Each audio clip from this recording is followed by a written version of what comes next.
Salut tout le monde, j'espère que vous allez bien. On se retrouve aujourd'hui dans une nouvelle vidéo make-up collection et nous allons parler de mes poudres pour le teint et également de mes highlighters. Donc si jamais cette vidéo vous intéresse, restez avec nous et n'oubliez pas de liker et de vous abonner. Je vais commencer avec les highlighters parce qu'en fait j'en ai pas des tonnes puisque c'est pas un produit que j'achète énormément parce que j'en mets pas beaucoup. Alors je commence par, alors ils disent que c'est un blushing earth de chez Révolution, mais moi ça c'est plus un highlighter. Je trouve qu'il est quand même pas assez coloré, je trouve beaucoup trop lumineux pour être un blush. Voilà, vous voyez ici on le voit là. Et je le trouve beaucoup trop lumineux en fait pour le mettre en blush. En highlighter il est parfait. Ça c'est des gammes, je ne sais pas si ça existe encore, c'est I Love Makeup sur le site Révolution Beauty. Mais en tout cas ils sont très bien. Ensuite un autre highlighter de Révolution. Celui-ci je l'ai acheté il y a très peu de temps, je vous en ai déjà parlé. C'est un highlighter qui est absolument magnifique. C'est le Just My Tip, il est magnifique. Je le porte aujourd'hui, je sais pas si vous pourrez voir, je l'ai sur l'arc de Cupidon, je l'ai juste ici, je l'ai un petit peu sur le bout du nez. Il coûte 4 € cet highlighter, il est magnifique. Il y a d'autres teintes qui existent mais moi c'est vraiment celle-ci que j'aimais. J'aime bien les highlighters un petit peu rosés. D'ailleurs si j'avais su, je pense que j'aurais dû acheter celui de Sananas qui était sorti avec Becca parce qu'il avait l'air vraiment parfait pour une carnation comme la mienne. Donc je suis un petit peu déçue, mais en tout cas si vous voulez vraiment un highlighter pas cher qui envoie du lourd et qui est pas pailleté, allez-y, celui-ci il est parfait. Ensuite un highlighter qui est très connu, je crois que c'est un de mes premiers que j'ai acheté, c'est le Marilou Manizer de The Balm. Il est hyper connu celui-ci, mais c'est un truc de fou. Par contre on n'entend pas plus beaucoup parler de la marque, ce qui est quand même dommage parce que je pense qu'ils ont des très bons produits. Après ça reste quand même des produits chers, je crois que je l'avais payé 20 ou 25 €, contrairement à celui-ci qui en coûte 4. Je me sers beaucoup plus de celui-ci que ce que je me suis servi du Marilou. Un highlighter qui me rappelle un petit peu mes débuts de maquillage, puisque c'est l'un des premiers que j'ai acheté, je crois. Je crois que c'est l'un des premiers avec le LF dont j'allais vous parler juste après, qui est aussi ma foi très... Ah non, bah il faut que je le gratte un petit peu. Je vais le gratter un peu parce qu'en fait il est tout sec. Non ça va, il sent encore bon. Regardez, il est beau celui-là aussi. J'avais adoré, pas de paillettes ni rien du tout. Il est ici, oh là là, je l'avais mis aussi, je l'ai mis partout, ok. Il est sublime, j'aime bien, c'est lumineux, un peu un côté glacé. Le LF c'est vraiment de très bons produits et ils continuent à en faire mais malheureusement ils sont plus vendus en France. Ensuite un highlighter stick de chez Clinique, c'est le Chubby Stick Highlight Illuminateur Visage qui est dans les tons rosés. Très beau highlighter aussi, mais que je ne pense pas à utiliser parce que c'est un format crème et que je trouve que c'est de l'intendance le format crème. Je trouve qu'il faut faire attention, pas bien estomper, pas faire de marque, etc. Je trouve que la poudre quand même ça se manie vachement mieux que le stick. Mais bon, c'est un très bon produit qui n'est pas périmé, donc forcément je le garde, il faut que je le remette aussi. Voilà. Ensuite un highlighter toujours de chez MAC. C'était une édition limitée. Alors je crois que c'est le packaging qui est en édition limitée et j'en suis pas sûre. Que l'highlighter qui est dedans, c'est pas une édition limitée, j'en suis pas sûre.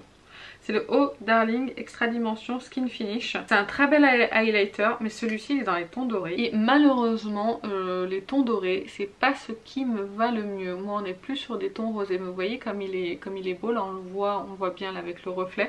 Il est pas pailleté, il est lumineux, il est très beau, mais j'ai très mal choisi en fait l'highlighter. Je pense que j'ai été attirée par l'édition limitée et la collection plus que par le produit, j'aurais dû y réfléchir. Et ensuite mon dernier highlighter, c'est un highlighter de chez Marc Jacobs. C'est un petit flacon, c'était trop mignon. C'est le Dew Drop, c'est la teinte 50. Celui-ci il est très connu, il existe dans une grosse bouteille. J'ai acheté en fait un kit où vous avez la base, ça et la poudre en format mini. La poudre je vais vous en parler après des poudres que j'ai. Je l'ai pas encore utilisée donc j'ai pas vraiment d'avis dessus, mais en tout cas la teinte elle est magnifique. Maintenant nous allons passer aux poudres, j'en ai quelques-unes. Alors je commence par une poudre dont je vous ai déjà parlé, c'est la Kat Von D, la Setting Powder translucente. Elle existe toujours il me semble, c'est une très belle poudre de finition mais pour moi c'est pas une poudre matifiante. Donc c'est vrai que j'aurais plus tendance à la mettre en fait, déjà en été, celle-ci c'est pas possible, je vais briller. Donc je la mets plutôt avec une poudre qui va tendance à matifier, voilà, plus pour la zone T. Par contre pour finir le maquillage qu'elle est un petit peu nacré, je la trouve très belle sur la peau. Elle a vraiment un très joli fini et vous en avez vraiment pour longtemps en fait avec ce contenant. Elle existe aussi en format voyage mais c'est une très bonne poudre de finition. Mais pas... Ensuite une poudre de chez Urban Decay, c'est la The Velvetizer. Je l'ai achetée parce que la youtubeuse La Loge de Gabriel disait qu'elle lissait très très bien en fait, et c'est vrai, c'est une très belle poudre pour lisser. Moi je trouve qu'elle matifie aussi pas mal en laissant aussi passer la lumière. Après ils disent que c'est aussi une base de mélange, on peut la mélanger avec son, je crois, avec son fond de teint pour augmenter la couvrance. Pareil, corrigez-moi si je me trompe. Mais c'est une poudre que j'aime beaucoup. Ensuite une poudre de chez By Terry. J'ai fait le mouton hein, pour cette poudre clairement. Celle-ci c'est la Hyaluronic Hydra Powder en teinte Rosy Light. À force d'entendre parler de la Hyaluronic Powder en teinte translucide, enfin la blanche, du coup j'avais pas envie de prendre une poudre blanche. J'aime pas tellement ça les poudres blanches, d'ailleurs j'en ai une je crois dans l'eau. Je préfère quand elles sont un petit peu teintées, parce que je trouve que ça plombe le teint en fait une poudre blanche. Bref, on en est à celle-ci, il y en a pas beaucoup là-dedans. Celle-ci je l'ai surtout prise parce que elle lisse, et aussi pour éclairer un petit peu mon contour des yeux avec sa teinte un petit peu rosée. Je l'aime beaucoup, c'est pas encore la poudre parfaite pour mon dessous des yeux, mais elle s'en rapproche et c'est la meilleure que j'ai pour le moment. Je l'ai pas essayé sur tout le teint à vrai dire, je l'ai vraiment utilisé que pour le contour des yeux et ma foi c'est celle qui fait le mieux le job. Ensuite la petite poudre de chez Marc Jacobs qui était dans le kit, je l'ai utilisée qu'une seule fois, sincèrement j'ai pas beaucoup d'avis, par contre elle sent divinement bon la noix de coco. Ensuite une poudre de chez You Are Cosmetics, elle coûtait 1 € si je me trompe pas. Cette poudre elle est très bien mais elle est très visible sur la peau, ça fait très longtemps que je l'ai pas utilisée, faudrait que je la réutilise. Ensuite une poudre très connue de chez Hourglass, c'est la Ambient Lighting Powder Luminous Light. Elle est magnifique celle-ci, c'est une poudre de finition lumineuse. Je m'en sers soit un peu sur les zones à highlighter, voilà, ou en poudre de finition. Elle est absolument magnifique, c'est une poudre qui est très connue, que j'aime beaucoup. Ensuite vous avez la poudre de chez MAC, c'est la Medium, non c'est la Mineralized Skin Finish en teinte Medium Plus. Je l'aime beaucoup cette poudre, je l'ai beaucoup utilisée. Faudrait que je la réutilise, pareil ça fait très longtemps que je l'ai pas utilisée, mais de souvenir elle apportait une couvrance supplémentaire au fond de teint et elle était vraiment très jolie. Ensuite une poudre de chez Too Faced, c'est la Born This Way, et malheureusement celle-ci je l'ai utilisée 1 ou 2 fois et pareil je n'ai pas d'avis. Il faut vraiment que je me penche dessus et que je réutilise certains produits, mais en fait je voudrais d'abord utiliser celle-ci un petit moment. Après je pense que je passerai à celle-ci pour me faire un avis parce que sincèrement j'en sais rien, mais bon elle a très bonne réputation. Ensuite la poudre de chez Kat Von D, c'est la Pound Cake.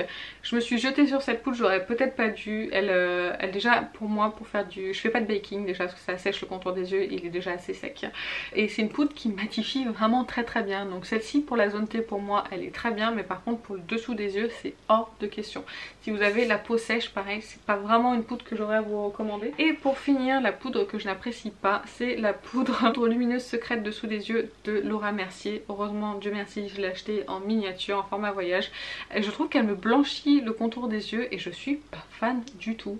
Il faut que je la réessaye, pareil, ça fait longtemps que je l'ai utilisée quelques fois, je l'ai mise de côté parce que ça m'a gonflé.